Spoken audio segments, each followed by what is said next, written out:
আসসালামু আলাইকুম। আজ বলতে চাচ্ছি গর্ভপাত বিষয়ে কিছু কথা। অনেক রোগীই আছেন বারবার গর্ভপাত নিয়ে আসেন। তাদের 2 মাস 3 মাস, কারোর 4-5 মাসে যে বাচ্চা নষ্ট হয়ে যায় বিভিন্ন কারণে।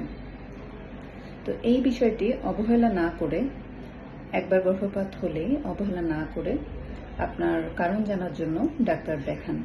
সাধারণত গর্ভপাতের অনেকগুলো কারণ থাকে, যেমন প্রধান কারণগুলোর মধ্যে আছে ভ্রূণের ক্রোমোজোমজনিত কিছু সমস্যা, আবার অনেক সময় জরায়ুর গঠনগত ত্রুটি থাকে।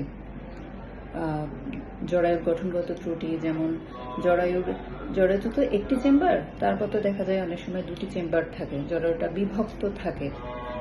হ্যাঁ, আবার অনেক সময় জরায়ুর যে মুখ, সেটার গঠনে সমস্যা থাকে, সেটি বাচ্চাটি ধরে রাখার মতো সবসময় বন্ধ থাকার মতো যে ফাইবারগুলো যতটা শক্তিশালী ততটা শক্তিশালী থাকে না, আমরা বলি সার্ভাইকাল ইনকম্পিটেন্স। তারপরে হচ্ছে আরও থাকে যেমন কিছু হরমোনজনিত সমস্যা, ডায়াবেটিস, থাইরয়েড ইত্যাদি হরমোনের কারণে।